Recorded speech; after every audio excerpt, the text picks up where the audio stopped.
And let's be tough on problems and easy on people. Everybody has opinions. And we're not here to go against each other. We're here to face the problems and try and address them. Listen to understand, and also let's help to offer solutions. That's it. Oh, don't go. If you feel good about those agreements, Yeah. you can uphold them tonight. Great. So our goals for tonight, we're going to know what the 4 phases of OUSD's financial stabilization plan are and the goals of each phase. We're going to begin to identify the conditions for a successful phase 4 engagement process in collaboration with other OUSD community members. And I want to make it clear that in the phases that have been outlined, right now we're basically in phase 3. This group that has convened this meeting is concerned with phase 4, which is about the community engagement and the future of the district. And so that's going to be something we're going to keep coming back to. A lot of what tonight is learning from all of you and anyone in the wider community about what looks like good engagement or meaningful engagement. And so there's our program. And just to note that this is one of several similar processes we're going to have. It's not the only one. So we need a wide representation of our district, so that means we have to find different means to reach different members of our district. So we didn't do Zoom today intentionally, but we will have Zoom opportunities. We understand how important language access is and language representation, so we will have a couple of meetings, a few meetings that are in the dominant language, a different language than English, so Arabic and Spanish and Hmong, etc. We're going to do it progressively, so we're going to reach different parts of our community. So yeah, for those of you who were looking for the Zoom link, not tonight, but yes, that will be an opportunity. We're going to repeat the process. Okay, tonight our program will include for 30 minutes the registration and refreshments and open activities, which nobody else, if somebody missed out. We have our districts up on the wall. You can go and just put a dot next to the school that your child or you work at. That's one fun activity. Making sure you're aware of what district you fall into. For 10 minutes, welcome, goals, agreements, and review program, which we're going through right now. For additional 15 minutes, a short presentation we have for you for the 4 phases of OUSD financial stabilization plan and 4 foundational questions from the parent and student advisory committee. Next, we'll move on to the personal experience panel. Dialogue about the conditions for meaningful community engagement with participants in past district engagement processes. From there, that would be about 25 minutes. And we'll take 30 minutes for our small group conversations. We'll break up in 8 small groups. We'll speak about hopes and fears about the phase 4 engagement process. And then after that, we'll spread back out and we'll come back together for an additional 15 minutes to share out from small groups. You guys spoke about your thoughts. And then we'll end with announcements and closing. Thank you so much. I wanted to invite Dr. Sadler to come up and talk through how this relates to the stages and phases in financial stabilization. Thanks, Matt. Thank you, Cynthia and Brooke, and all the PSAC committee for allowing me to be here today. And I just wanted to make some remarks about how important engagement is, your continued engagement, and the dedication to the district means more than I can say. The community is the reason that work matters for me and for all of our staff. I want you to know why I'm here tonight, and I want to just kind of go over some of the background and want you to walk through the phases. So I'll first start out phase 1, which was to just basically stabilize things, and that's phase one. I figured out, but actually, that was where we froze things. Okay, we froze the money so that we could figure out exactly where we were fiscally. That was the first thing we did. And we froze vacancies so that we could exactly determine what monies we have and know exactly where we need to go. So that was the first thing that happened in December. And then phase two was just realigning, figuring out where we were going to go, what we needed to do, and then notice staff where we needed to realign and make some appropriate adjustments. Along in also in phase two, we looked at what were our priorities, what were the things that were important to us to make sure they were maintained as we went through that process. And phase three, which is really where we are now, is working on our budget development plan, looking at our funds, figuring out exactly how we're going to do school for 26, 27. And that's important to mention this evening is all about the community weighing in on what we value, what the standards are for our schools, and then how can we do it with the resources we have. And also prioritize. So that's where we are, and it's really important to have the input from the community as we make these decisions. I'm going to tell you a little bit about my thoughts related to this. I want you to know really why I'm here tonight. Community engagement for me is not just a checkbox, a thing to do just because we're going through a process. It's really the backbone of what's important to me as a leader, somebody that started out as a teacher in this district, and it's something that I think is important when you are what I consider myself a servant leader. I believe in serving the community. And I also, some of you who know me know that I worked as a principal. I was the principal of Chabot Elementary for 5 years. And I loved that experience. I was able to increase the school's enrollment by 150 kids. And actually, I'm really proud of the fact that during my time there, we trained 22 kids from private schools to Chabot. Then I got a promotion and became an area superintendent. And I was the supervisor of all of the elementary schools in North and West Oakland. And actually, Santa Fe was the school here was one of my schools. Prior to that time that while I was a teacher, I was actually president of OEA for 6 years. I'm really proud of the time I was president of OEA because during those 6 years we had labor peace. And I have really strong feelings about how you work together in the community to make decisions together. So I use those principles that were important to me then and now as I do this work. I want to share with you some specifics about where we are. I'm committed to the mission and the meeting that we're having today.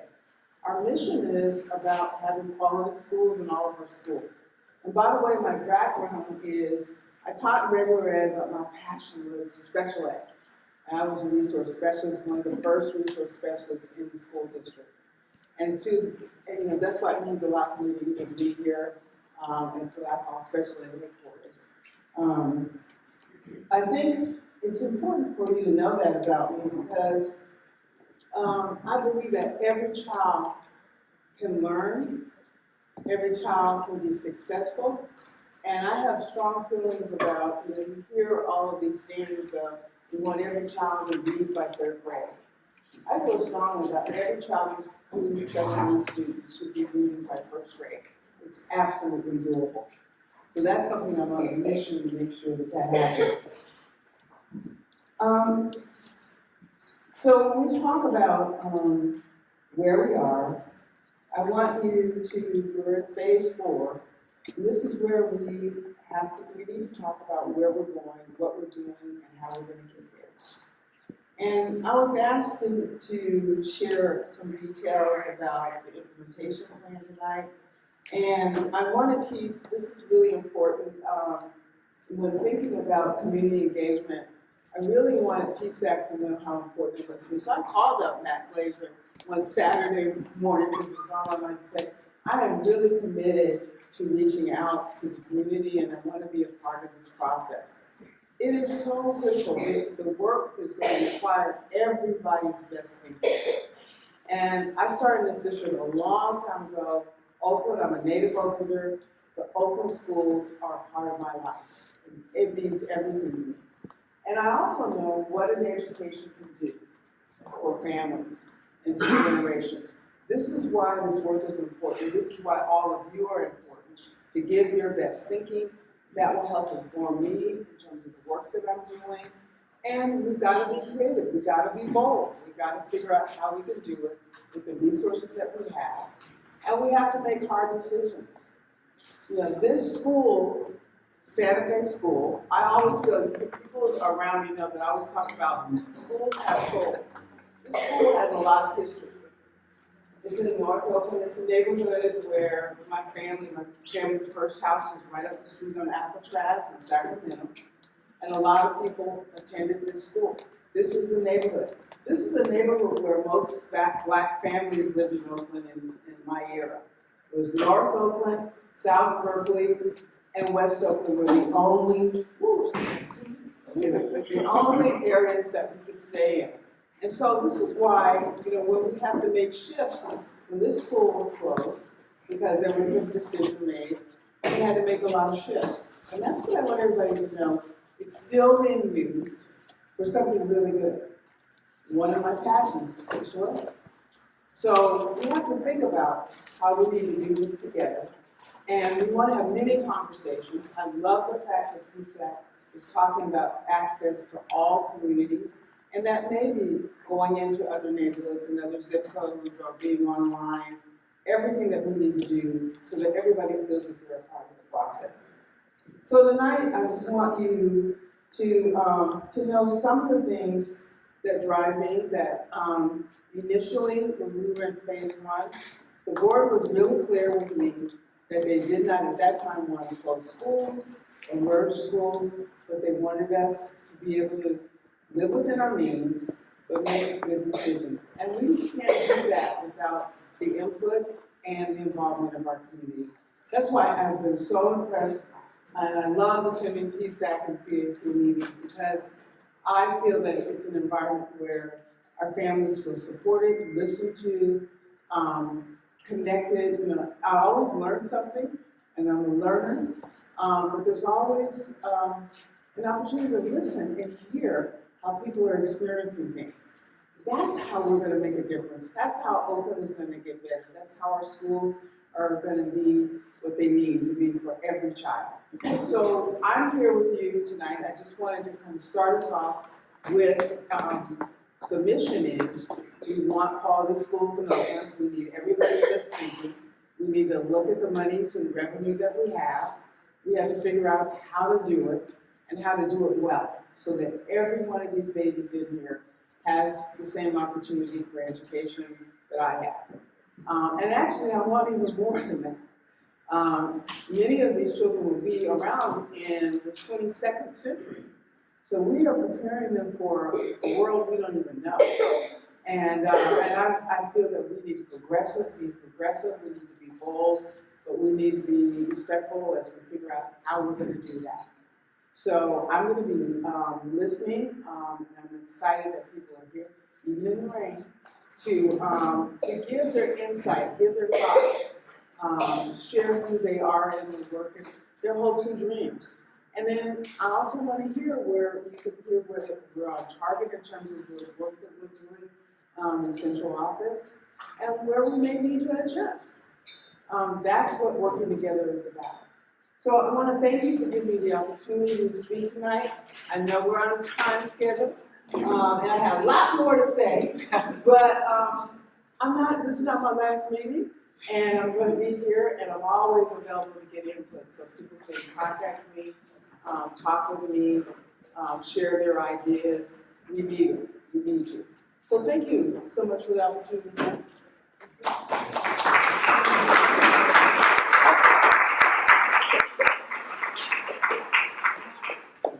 mic very close. Oh, yes. I'm trying to- I did want to first acknowledge, before we get in the next section, that we have other members of the advisory committees here. So we have anybody from CAC. You can stand up, please. Anybody from the English Learners Committee? Anyone? Felipe Mayra.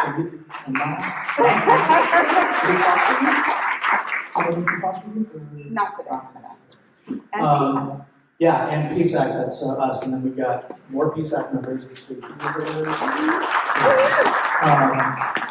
This is all a lot of meetings, and I appreciate you guys coming to this one, but everybody is here that is participating. We also really appreciate the support of all the families that are supporting them.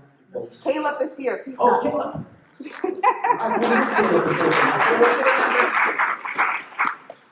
I we do want to talk about some foundational questions that were actually posed by this committee before my time, last year in, 2025, January of 2025. There was a report that came out that was delivered to the school board on the 8th of January of 2025. Brooke and I are going to read some of these, the 4 central questions that I think are still very, very relevant. And so we'll read directly from the report. We understand that everyone in OUSD must have the following overarching conversations to be able to address the financial challenges of our district. The first question is, what resources and services are or should be managed through our central budget and departments? What in our centralized budget is most essential to students, schools, and OUSD as a whole? Next question. What resources and services are or should be managed through school budgets or allocated directly to specific schools? How and why are those resources and services assigned to specific schools? What in our school allocations is most essential to students? Third question. How many schools should OUSD operate? Of what kind? Of what minimum or maximum size and where? What should be our landscape of schools? What combination of schools will be best serve OUSD students? This conversation also includes the use of vacant facilities. Fourth question. How can we generate additional resources for our students? As described, Phase 4 can engage with these questions that PSEC has been posing in past years through its meetings and messages. I'll now pass it back to Cynthia. I do want to acknowledge Caitlin Rashid. Hi, Caitlin. Who was a PSAC member for like 5-6 years. So went through many of these cycles. So thank you for your part in that moment. So everything that we are showing today as we get ready to have dialogue is in your packet. So you can follow along, but it's also on the screen. As we start to talk about what is meaningful engagement, we wanted to put a frame in the room, like some essential elements that we think are good starting points. So that when we speak with our panelists, who are going to join us very soon, you can keep those in mind. So I'm going to read as it is in the handout on page 4. So meaningful community engagement is an inclusive, transparent, and empowering process built on trust, sustained relationships, and shared power.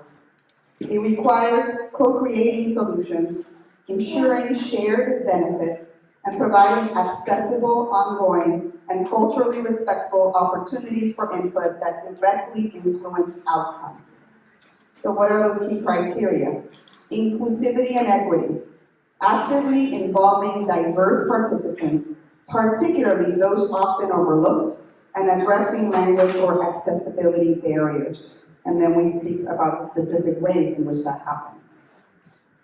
2, transparency and trust, maintaining clear, honest communication, and providing feedback loops so that everyone can see how input was incorporated. 3, shared power and decision-making, moving beyond informing the community to engaging in co-design.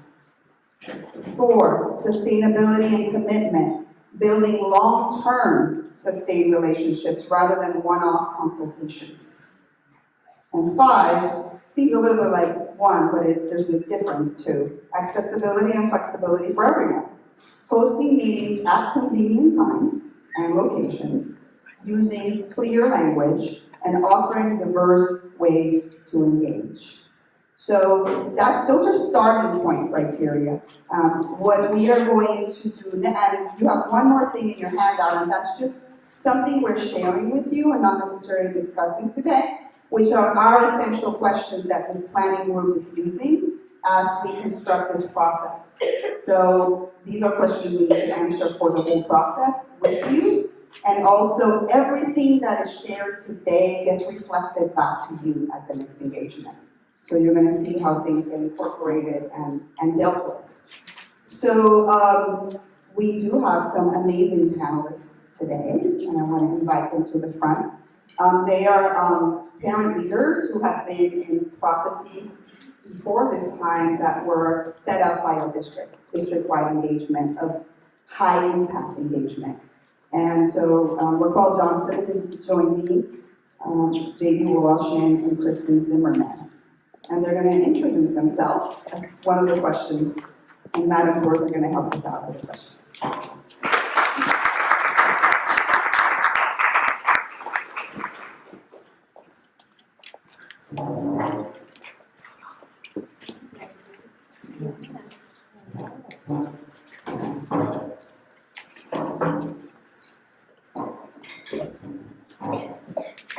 Thank you so much to our panelists for being here. I apologize, there's only one microphone. It's one of our agreements, so there's nothing I can do there. I just wanted to give all three of you a chance to introduce yourselves and just give us an overview of what your relationship to OUSD is and what have your roles been in our district. So you go first.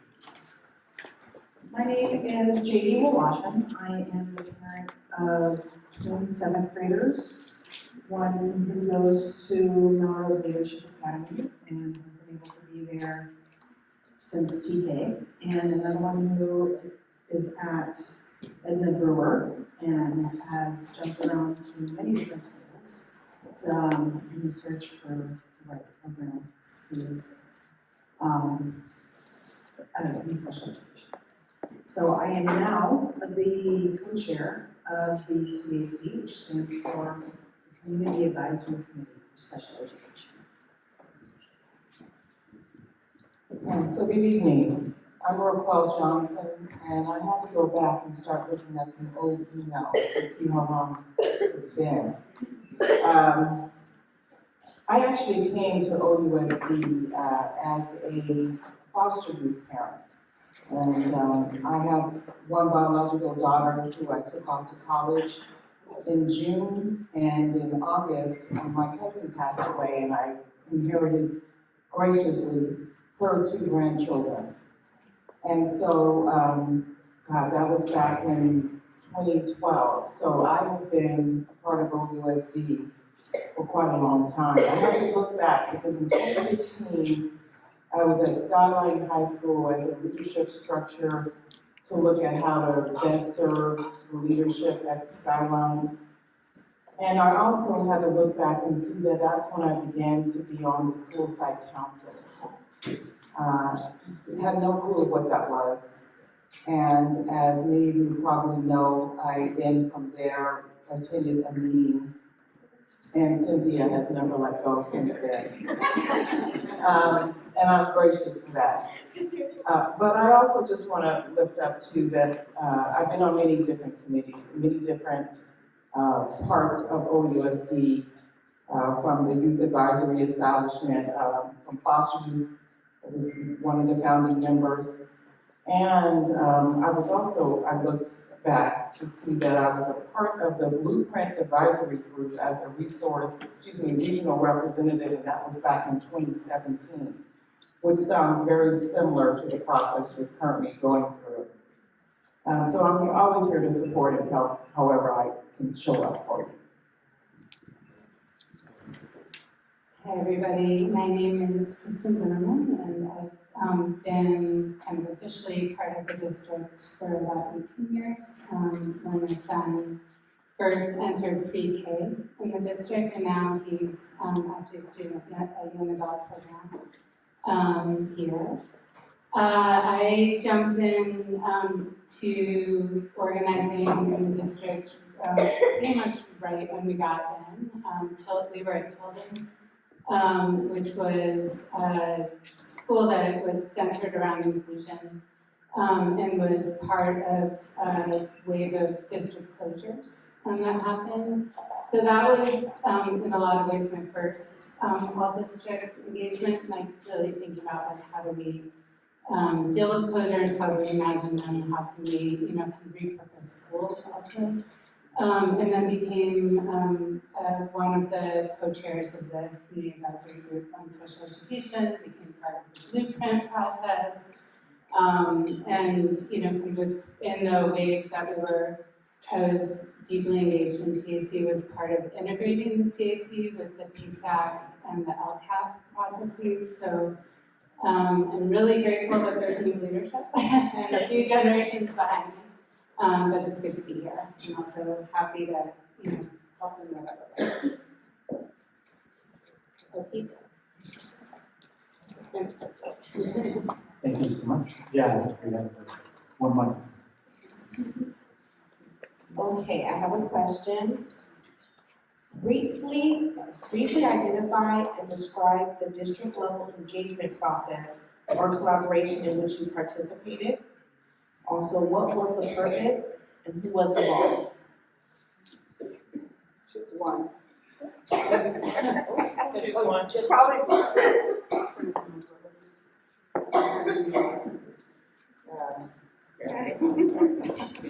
Okay.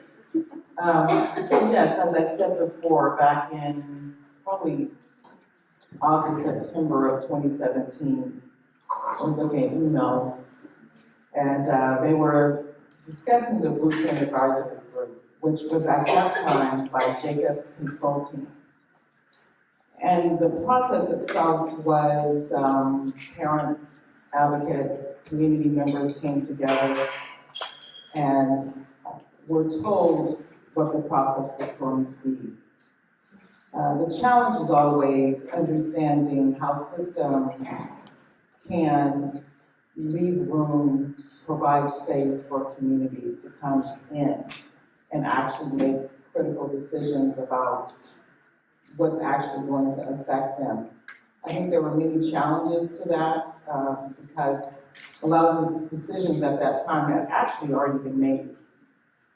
And we were just kind of trying to figure it out on the fly. I'm always very grateful for community because of that. We were able to come together and have different references, discussions, and we really built out that programming for ourselves in order to really understand the process. And I will just leave it at, I'll stop at this. There were also other convenings that were happening that I was a part of. And again, discussing closures of schools, discussing land use of schools, all of those pieces of materials, which might also be continuing today, were discussed back in 2017. And the challenges to that, as I always tell all systems that I engage with, is that you have to provide space for everyone, those at the top of the power structure and those at the bottom of the power structure, to have a voice in the decisions and not come already pre-made decisions and you're just asking them to check a box. That's very critical to any engagement, and true engagement requires trust. And that's a hard thing to do when you're really having on a deadline. Yeah, thank you for going back to all the emails. I think, the blueprint process, like Rick Paul said, was difficult, partly because there were some underlying assumptions around how to go about it that really made it especially difficult for folks who were representing, I mean, I'll just speak for myself, I was trying to represent the CAC and students with disabilities in a good way in this process. And part of what we were doing was looking at land use. There were different assessments trying to decide what was underused or fully used space. And part of what kept being really difficult was there were formulas on what, kind of what made it a criteria for an underused space or an overused space that was based on typical kids or typical classrooms. And so a lot of the schools, which for a lot of reasons wound up having high concentrations of students with disabilities, chronically seem to keep coming up as underused schools. And so there was a cycle that would happen where students would, go, like classrooms would get moved to schools that had space because for different reasons they might be struggling and there were open classrooms, but then they would appear underused even if they had taken that opportunity and created a thriving environment for students with disabilities, because classrooms are, kind of smaller on purpose and less dense on purpose. There are a lot of other issues, but that was just like one example of how it was very difficult to have the conversation layered on top rather than starting from the place around how do we center students with disabilities, Black students, English language learners, in terms of thinking about space needs and space designs. Start with that rather than trying to fit folks in at the very end. So it felt like a useful process to be together, like very much, kind of deepening community and deepening conversations, but a little bit of trying to move upstream until the very end. But then, things closed down right at the very end after this, like one very meaningful conversation happened. There was some kind of, I don't remember what the breakthrough was, but there was a retreat and we wound up having this fishbowl conversation. And I'm trying to remember exactly the three people who were there, but there were three people in conversation with each other, representing kind of these three streams of students in the district, talking about what if we started with design and started thinking about our space from the perspectives of these three bodies of students. And it was it felt like a breakthrough conversation. We wound up creating a mural. I sent that to Cynthia. I can share it out with her. But there was actually visioning and actually like a really rich conversation. And then right after that, the process was shut down. So, but I think what I still hold on to from that is what if we wound up making these decisions from that place, from telling stories, from really listening to each other, from starting with like, what do our schools need to look like, to center our students who have so much to offer and so much insight to offer in terms of how to make truly inclusive schools for everybody. What if we started there and surfaced some of those design questions up front and then built up from there? So that's what I like about process.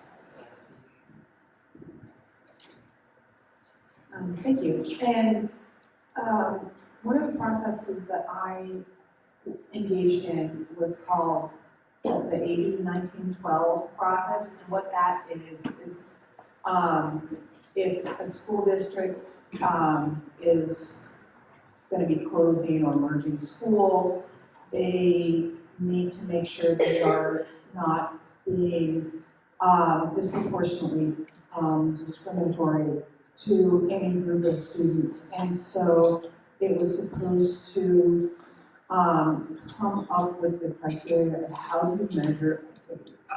And it came about, there was supposed to be a representative from a number of different stakeholders in the district, so I was the representative from the CAC.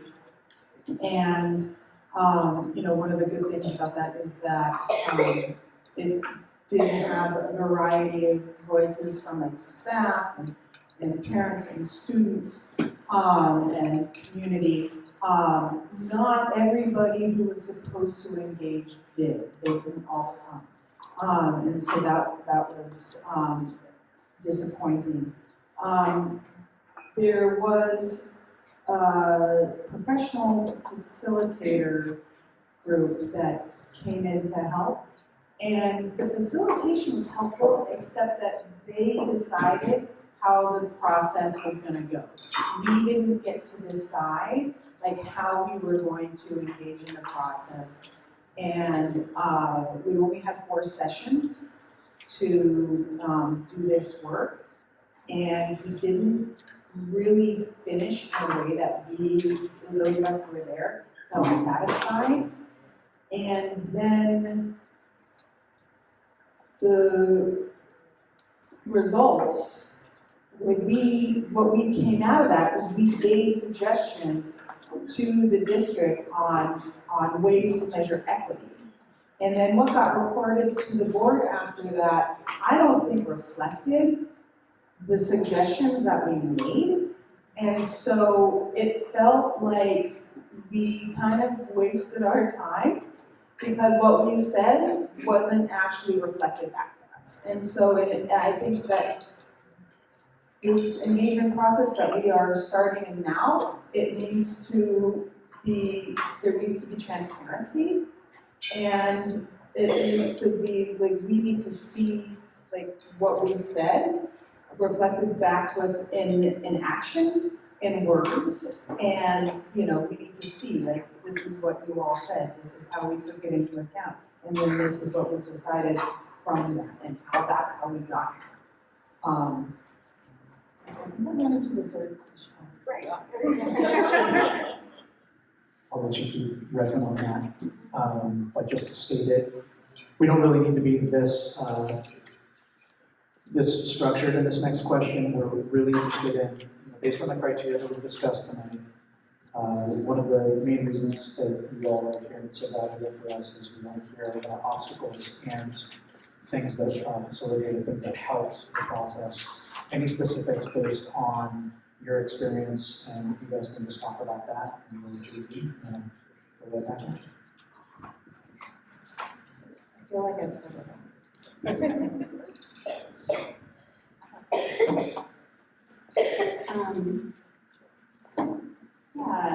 So I think I said a little bit about this too, but I think going back to the purpose, my understanding of the purpose at the time of the blueprint process, and correct me if I'm wrong, but it was really around looking at space and space usage in the district, and I think it was connected also to thinking about school closure and peripherally or maybe directly. But I think the obstacles felt like some of what I said before is really thinking about kind of what is meaningful, like what is the engagement we need in order to, if our values are creating an inclusive district. I mean, I remember we started off with grounding in the values. How do we actually make sure we're really starting with some of the most the populations that get pushed around, to be honest, the most, and how do we start with like the design questions that are going to really trip us up in the end? How do we create a process where we're actually like listening to and engaging? I mean, these committees, the folks who are engaged in, kind of district level advising and decision making, how do we actually have us inform the design itself as true collaborators, and then how do we, I'm losing my focus a little bit, but the reporting, the actual incorporation of not that you're gonna take every single idea and bring it into the design, but that there's actually a feedback loop and actually clarity on how the collaboration is going to impact the decisions, and then there's actually communication back. I do think storytelling and visioning and having shared clarity of purpose in the beginning is really important, and we don't often have that. So I think grounding in that, starting with like think purpose, starting with storytelling, starting with the actual relationships and engagement, and then building up from there. Felt like it could have been a game changer in the blueprint process, and I hope that for this one. Yes, definitely will agree. Storytelling is really important because it provides an opportunity for those with lived experience, which is everyone. But those that normally get pushed out on the edges to actually be able to come up front and tell their lived experience. What I would also stress, and I'm always a big proponent, you have to bring those most impacted into the space. I would recommend to bring in your young people. It's important because everything you do, every decision that is made, at the end of the day, it reflects on the young people that are going to be impacted. And so I always ask, where are our young people in the spaces when decisions are being made? I would definitely say storytelling, narrative change, those are important. But you've got to get those voices of the young people, because a lot of times we disempower them by not allowing them to be in spaces to make decisions about their own lived experience, their own education. Because education in itself is just not about us framing it, it's about us allowing them to frame how they show up, and then taking that into the world that they live in every day. One of the obstacles, I think, for us was a lot of the decisions were already made.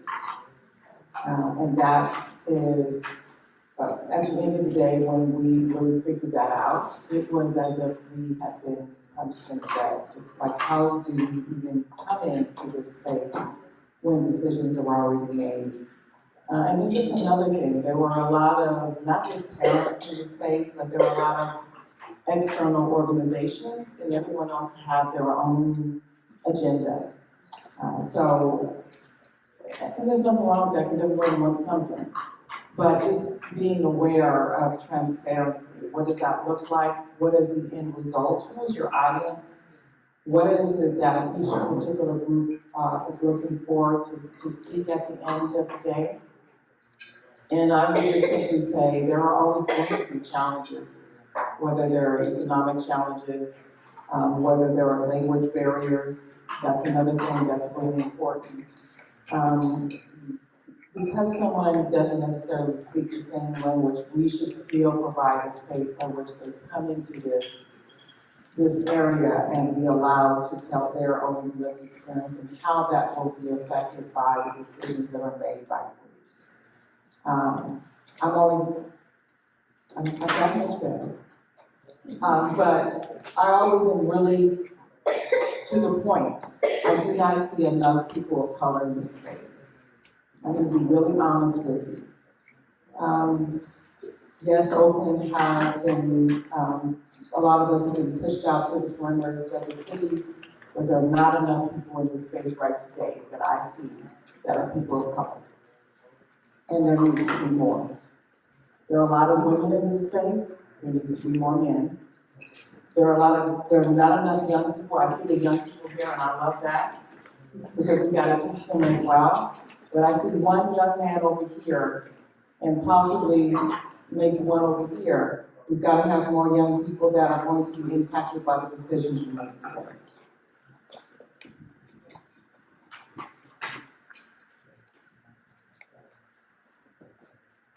Thank you. Fourth question. What final advice, because I do want to start by saying thank you for all the things you guys have put in and done. It's inspiring. What final advice would you have in this community engagement process that will help inform the future of our district? I think we really need to get buy-in from all the different areas of our community. We need to, people need to believe that this process is for them if they're going to engage in it. And that means, going to them. And we've already talked about some of the stuff that we're gonna be doing, different languages, different times, different ways of engaging, Zoom, in person, different locations. And I think that that is really important. And I think that the fact that we are doing this through the committees, and keeping the decision-making, organic and, shared, I think, will be important. And, I'm excited about that, and I think that that's something that we need to make sure that we are pulling in everybody from all over. I think I've said some of the things that I would advise, but I also would advise that leadership be present, because they need to hear it directly from you, and then not taken back to be, given by others.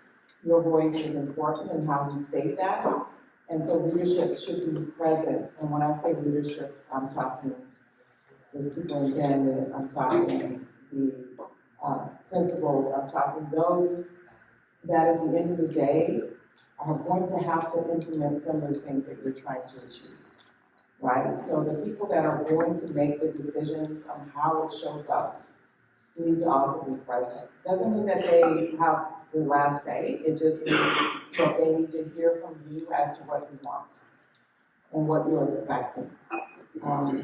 That's really important, and though the blueprint process itself was probably could have been done better. I will say at the time, there were some of us that were brought into the spaces where leadership were making some tough decisions. And to hear it from that perspective, I think also allows us to see it differently.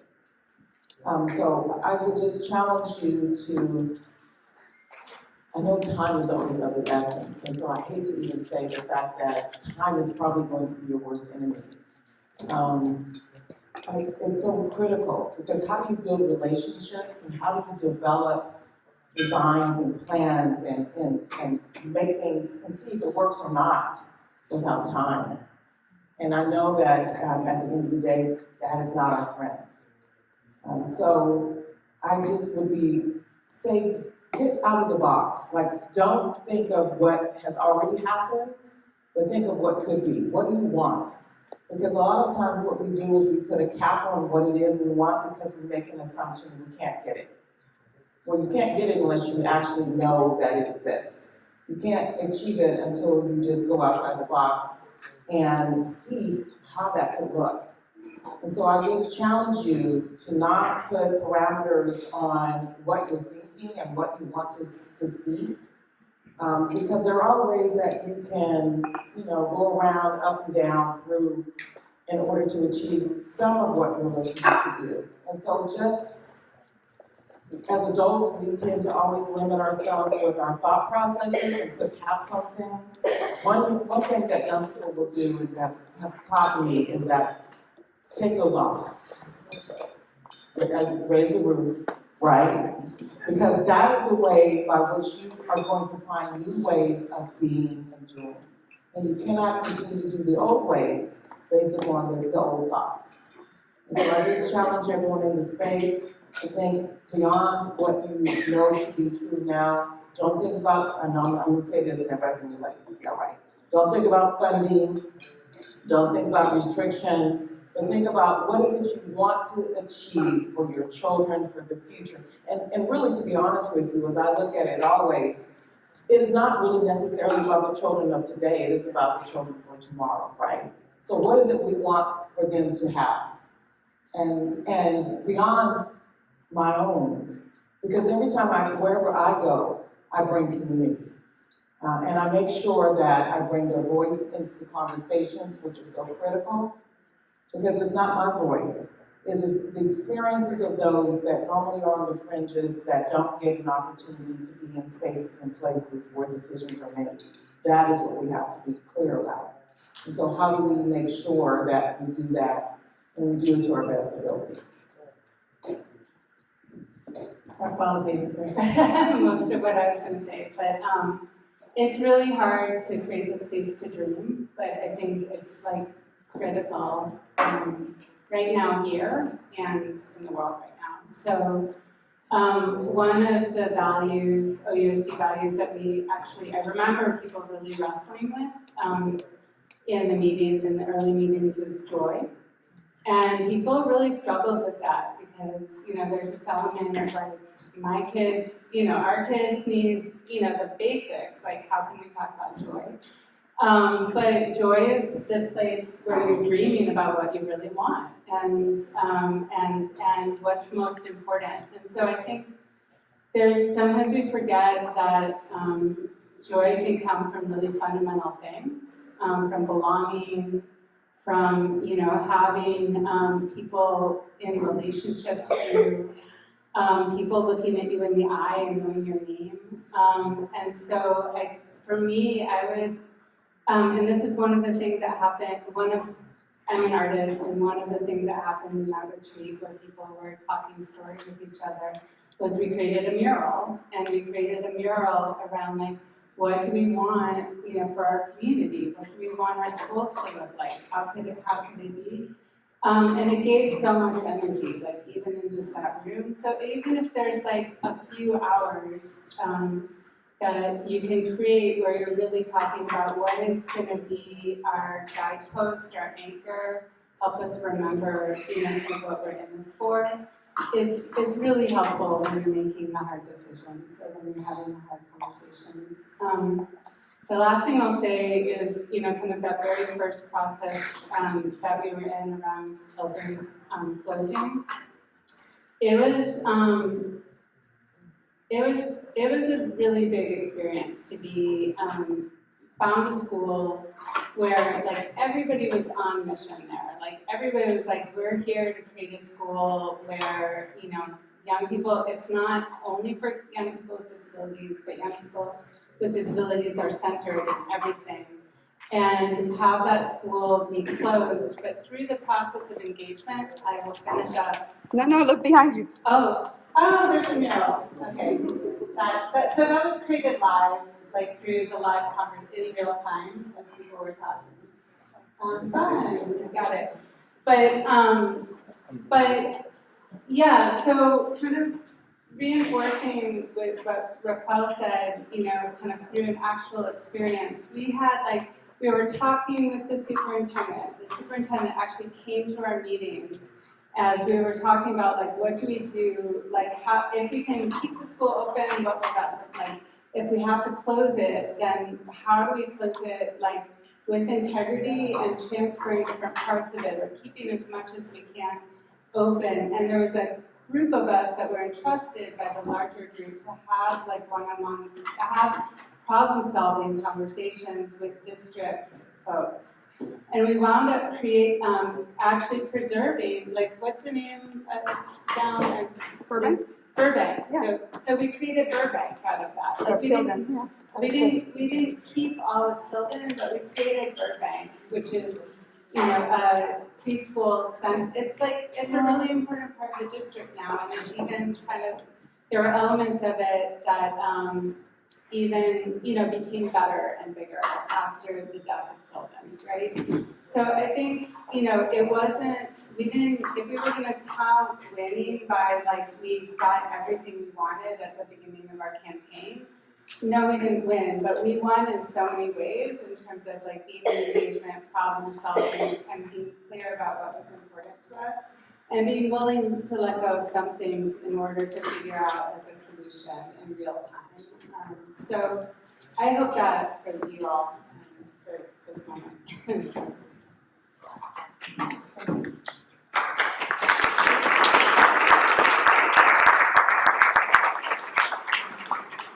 One of the ways of organizing together is the relationships we build, and I count all of these people at the front as my friends and relatives. So thank you for coming. And it's very hard to call you, like, oh, after 12 years, you served for like 8, 9, you know. It's hard to call you. Thank you for your service and your storytelling. And Brooke has a little token of our appreciation for you coming here today. And yeah, we'll keep pulling you in here and there. The door is open. And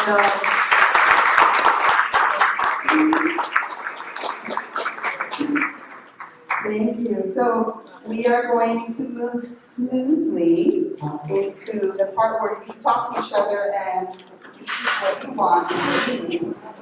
So if you look at, I'm going to use the paper agenda.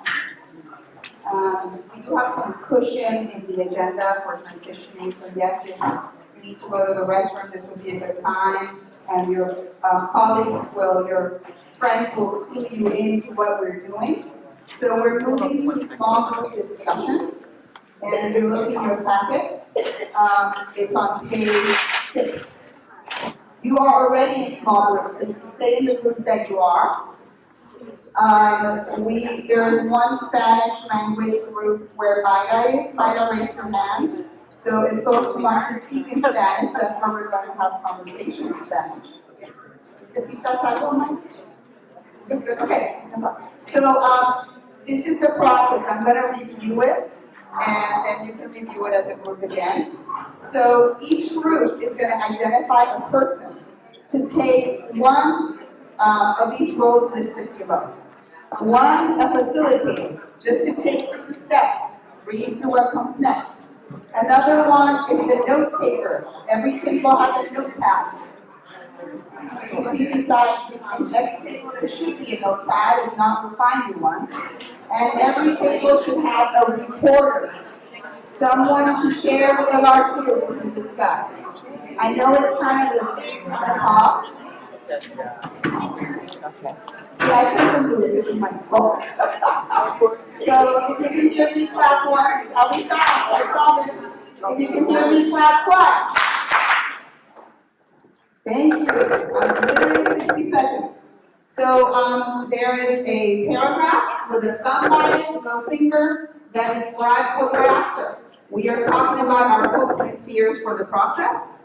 And you're going to go through 10 minutes of sharing what would be your fears. We're using the guidelines that are listed here, and 10 minutes of sharing your hopes. So very important to chart everything, because we take that with us. So whoever's a note taker, be really good. And then when we're all done, we're going to go around the space and hear from everywhere. So you are in small groups right now. I'll try to find a clock to put on the screen so you know how much time you have. Hi, friends, good evening. Oh, that's me. Hey, good evening, y'all. Good evening. Saying my ticket, I said, how y'all doing? I already get y'all going. Okay. All right, let's see here. I was talking about the situation now. Okay, so some of the fears that we highlighted was the things the community lives up may set, lost in the process. So some things get lost in translation. And then the other fear was folks will not stay invested through the end of the process. So there's been some experiences for some of us in which something, a process starts and then it starts to fizzle because of participation, lack of interest in the people that are facilitating, what have you. But some of our hopes are, one, we really need the district, and probably more so the board, to stop being performative, okay? So let's actually do the things that we say we're gonna do, and let's do that, okay? Not put on without promotion. And then OUSD leaders, we hope that they will show an interest in listening to and acting on the priorities of those most impacted. So making sure that they're present, not just sending always a representative, so they can hear directly the message. And when we say most impacted, we mean stakeholders at school sites fed, Black families, DLL families, And then also, getting Groups. getting groups who are most impacted involved in supporting throughout the process. We know, I'm a school site administrator, so I know how tough this is to get people, but nonetheless, it's really important that we have all voices at the table. So they need to do what they need to do to get these people in the room, because they're important. Wonderful. Thank you.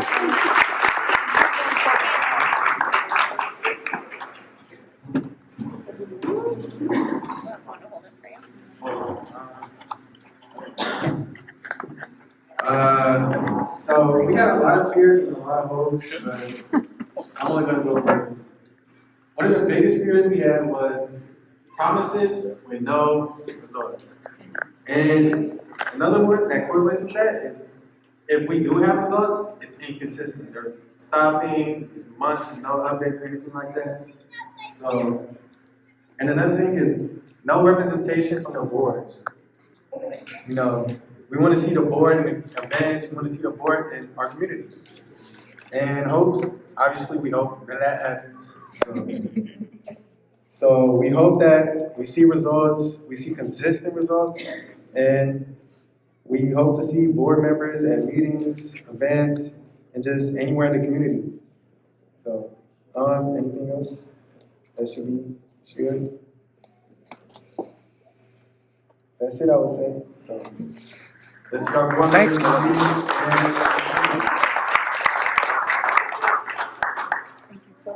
And the reporter here? Hi there. We maybe slightly misunderstood the assignment here, so this is a little bit more bigger picture of what our hopes and fears are, but we'll go with it.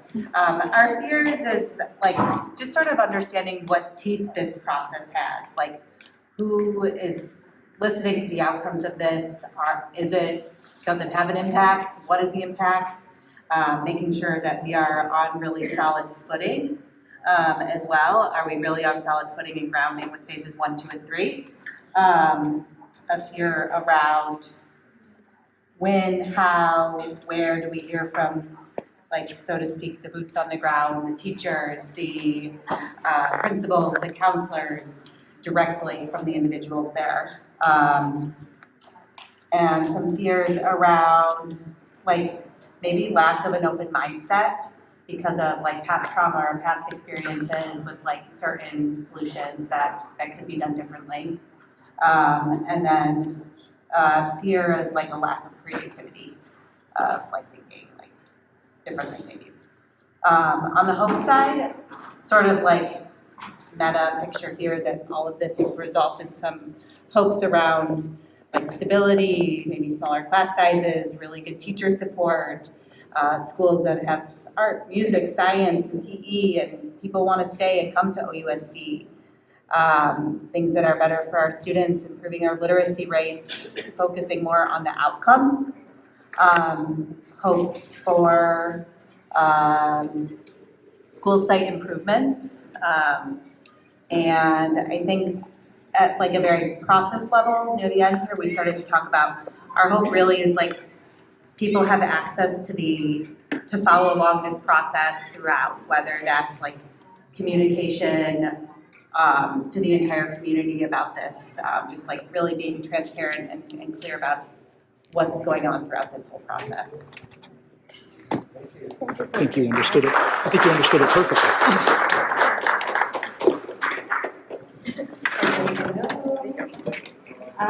So we spoke first again about levels or fears.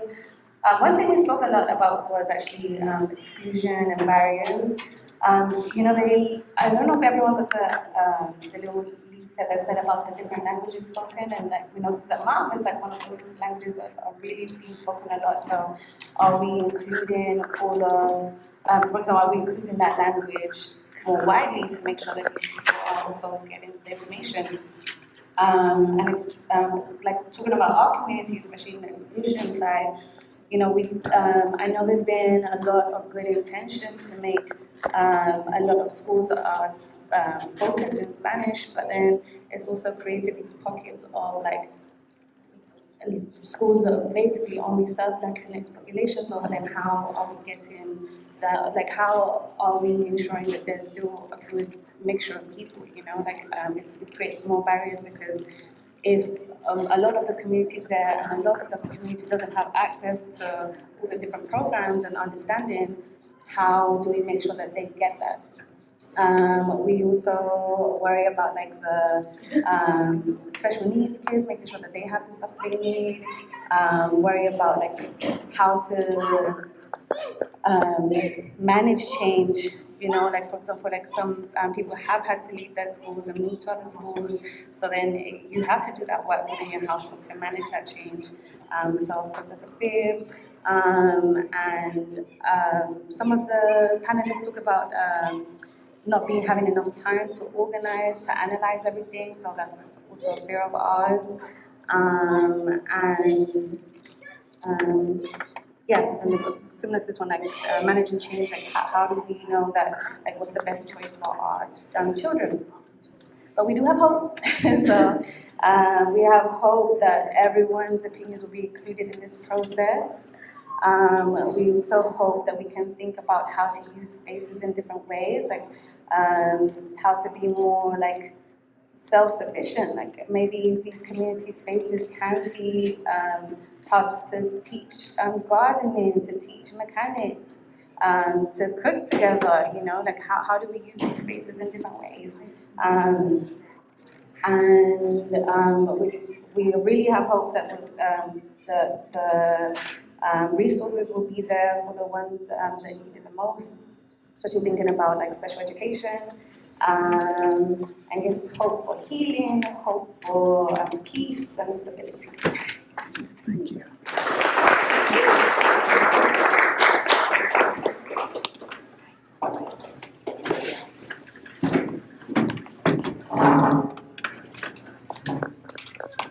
Hi, folks.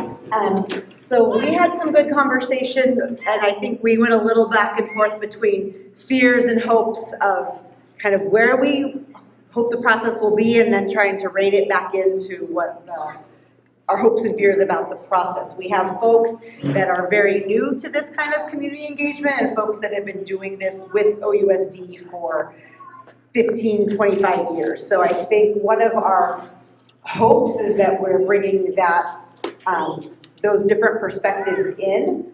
Let's see, our fears is that we're leaving out some of the most impacted families and vulnerable voices. So we hope that there are very intentional ways of how we're doing outreach. You know, not that we're able to come tonight. There's a lot more families that are interested and love their kids just like we do that can't. So how are we thinking about district-wide or even school-based support for engaging families? A fear is the maintaining the status quo and skeleton schools with this lack of engagement, that things are going to keep happening without people being really authentically engaged, and that will maintain the status quo. There was the school engagement. We kind of went from hopes and fears sort of back and forth. A big fear, something we talked about too, was just a lack of shared facts. What has happened before, what is happening right now. We all have different perspectives, and how can we come to some shared understanding of what has been, so that doesn't prevent decision-making or process. So I think that's some of the fears, that we don't have shared facts right now. But again, that if we can get there, our hope for this process is that these folks and all the folks that we engage over the next however many months can come to a shared vision of what high-quality schools are. So we heard that from some of you all about what that might mean. And yeah, really imagining that. We talked about trust and folks being vulnerable and transparent in conversations. Right? We can't do everything. We know sometimes things don't get done like we hoped, but for whoever those decision makers are, leaders, parents, that they're saying, here's what happened. This is why we didn't make that happen, or why we couldn't. So being trusting, that would build some shared, or build some trust back from where some folks have come. I think that's it, yeah, the campaign to reach more families. Thank you. Thank you.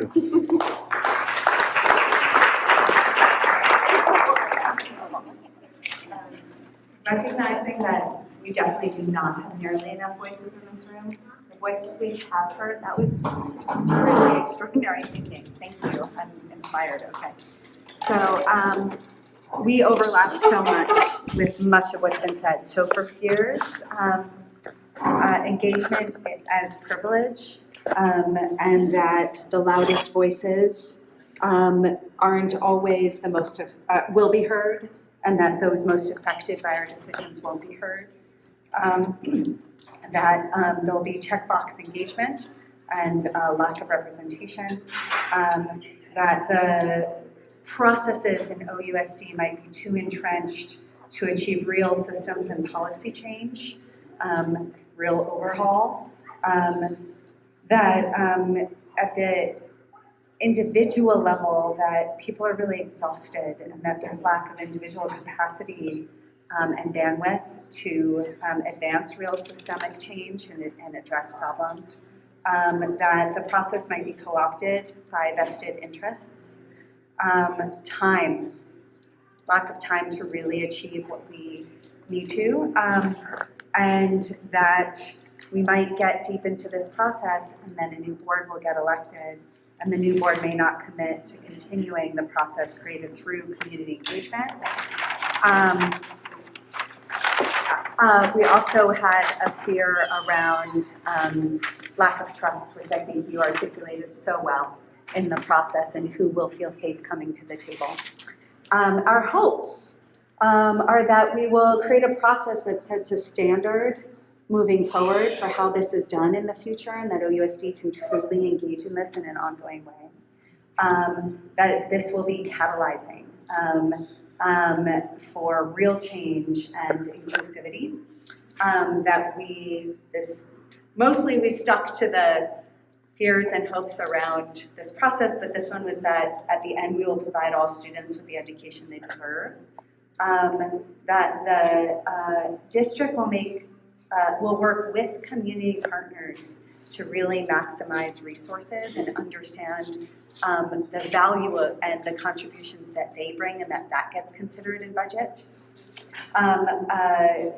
A complete exploration and envisioning how to rethink how we fund, what we fund, who we fund, why we fund.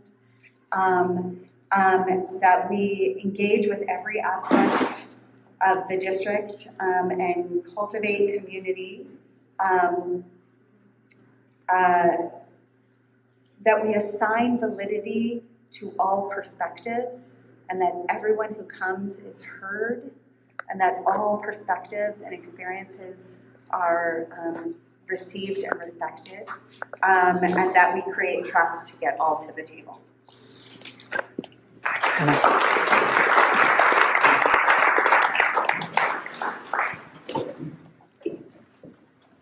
Last but not least, and I don't know why I got to speak, but that's okay. I think we echo pretty much everything that has been said, but I will go through it very quickly. And I want to also just say that we do have a diverse group, like including people who feel like they're brand new and they are just engaging in this type of process for the first time, and don't know what anything is or whatever. And we have some people who have been here a little bit longer, and I think that what I would like to say is it's important, no matter where you are in this journey, that you're participating, and that is amazing. Some of the fears were that we're going to go through this process and then the board, the district will follow through with whatever this process is. And then there's a fear, again, of knowledge, like that we don't know the issues of the past and how that might affect the future, a fear of being stuck. We have a fear about, can we go through this process without judgments? And then, I wanted to reiterate the idea that we need to reach everyone. Like, I'm so glad the number of people that are here, but we have to get so much bigger and so much farther, and it's hard.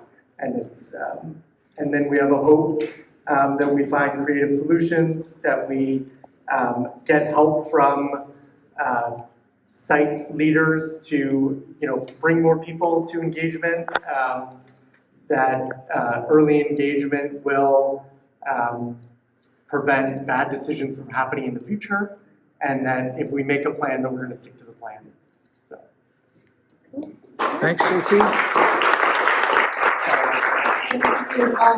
Everybody make sure those pads are like very solidly on the tables, the poster paper, because some of us are gonna get to write all that up. So figure that out. And that's an opportunity to name that this is an all volunteer process. Even the staff like me, we're working on this. It's not in our work plan, but we love this and we need it, So I do want to name who's in the room, who's part of the planning group. Thank you, JP, for dedicating so much time to planning and meeting and things. Latifa is not here for the EO committee, but she's coming to these planning meetings and will be at the next thing we do. And she is not going to let any of us off the hook on language access. And I will be right there with her and disability access. We do have Brooke as a newcomer to the planning group. Thank you. Of course, Matt, thank you, Matt. Thank you. And then we have our 2 board liaisons who have done everything from being at all these planning meetings to doing outreach to buying stuff. All of us got stuff out of pocket. So anyway, we'll send people to that money. No, just kidding. Anyway, moving on. We'll figure out our funding soon. So thank you for, Troy for staffing the table back there. Yeah, Troy. And Jennifer Broad and Rachel Latta for doing all behind the scenes work. And we have 3 members who are not here. One's a principal, one's a classified staff, and one is a classroom teacher, because they're new to the group and they're kind of figuring out, oh, can we do this? And trusting, right? They're part of it, but I'm not going to name them yet. You'll see it soon. So they are part of the planning group, just not here today. So I thought it was important to make those acknowledgments of who's the planning group trying to put this together. So, and I'm going to pass it to Brooke, who's going to close this out. Thank you, everyone, for being here. Thank you, interpreters. Thank you, Cynthia. Count here, people. Thank you, girl. Okay, we're gonna have a 1-word closing. I'm gonna go around, you have to make it brief, but in 1 word, what value do you want all of us to carry forward as we launch this process? 1 word. 1 word. And you can pass and come back. Sure. Trust. That's very important. What value do you want all of us to carry forward as we launch this process? Here's some in the back. Oh. Go ahead. Commitment. That's important too.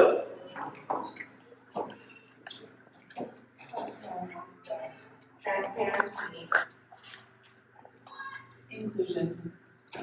Inclusion. Representation. Representation. Commitment. Faith. Accountability. Accountability. Hope. Students. Students. Healing. Healing.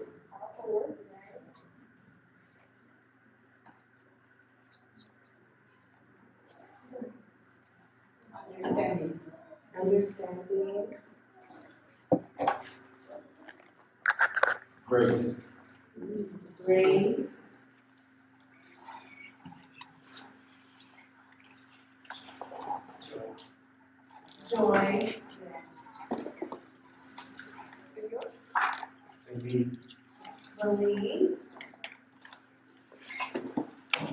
Regeneration. Regeneration. Learning. Agency. Agency. Service. Service. Service or service? Service. Service. Service. Justice. Justice. I think, reinvention. Reinvention.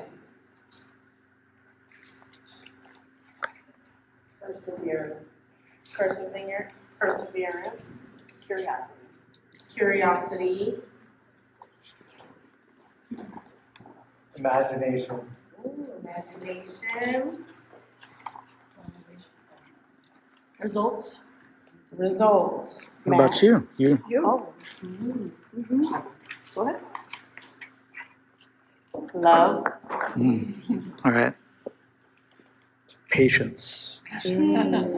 So before you give yourselves a round of applause to do the survey, I just want to point out that there's a link to a survey about today, very simple. If you want to do it on paper, fine, it's at the edge of your tables. Make sure that Troy gets it in the back. If you want to do it online, you save us the writing. But they're both welcome, because it's about access, and not everybody has a technological access. So thank you so much, so give yourselves a round of applause.